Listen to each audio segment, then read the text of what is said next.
Kasunod ng binatikos na pakikipag-selfie nila kay Alice Guo, kanya-kanyang paliwanag ang DILG, PNP at NBI. Pero ang Justice Department, pagpapaliwanagin ng immigration at NBI agents.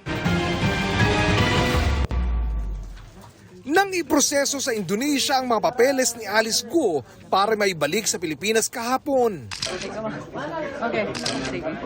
Dinumog siya ng ilang opisyal ng Pilipinas at Indonesia para makipag-selfie.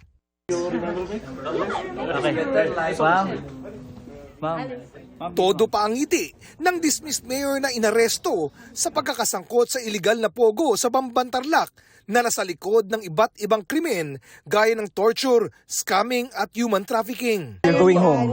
How do you feel? I'm good. You're good? Yeah, I'm good. Are you okay now? Okay.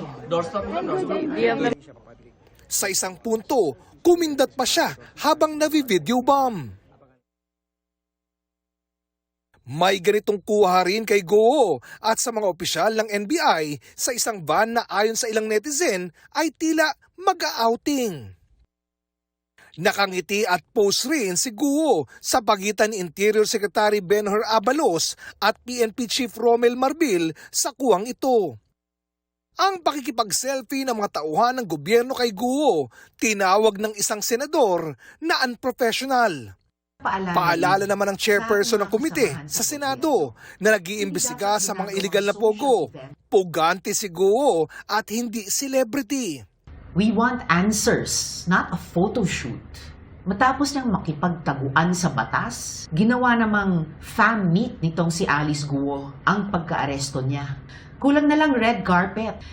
Sabi ng Justice Department na nakakasakop sa Bureau of Immigration at NBI, inappropriate nga o wala sa lugar ang inasal ng mga tauhan ng dalawang bureau. Kaya i-issuean sila ng show cause order o pagpapaliwanagin. Sabi rin ng direktor ng NBI, dapat hindi ganon ang ginawa ng mga ahente. Patawarin nyo kami, dapat we act professionally. They will be reprimanded.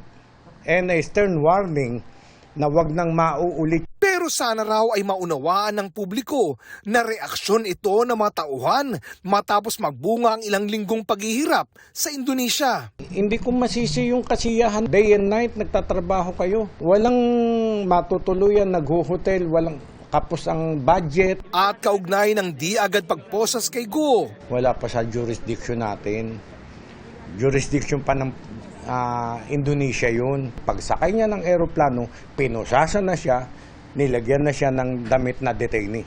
Paliwanag naman ng Interior Secretary para lang umano sa documentation ang kuwang ito kasama si Guo. So sinasabi niya sa akin that meron daw threat sa kanyang buhay. Ang ginawa ni Chief Marbil, nire-record niya. So we looked at the camera. Di ba naman kung ano ginagawa nito, ay nagpapakyut pala. It's more of na ano talaga, natutuwa siya talagang iba yung first time niya makita yung secretary natin and me na they feel so comfortable. Sabi ni Pangulong Bongbong Marcos. Part of the new culture now na nagpapakuhalagan ng kahit ano. Kasi po-post nila, tignan mo, nakasama ako dito sa team na nag-aresto. We are the selfie capital of the world, di ba? Hindi nag-selfie, hindi mo naman pigilan ng tao na ngumiti.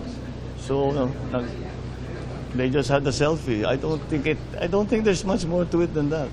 Para sa GMA Integrated News, Oscar Oida, nakatutok, 24 oras.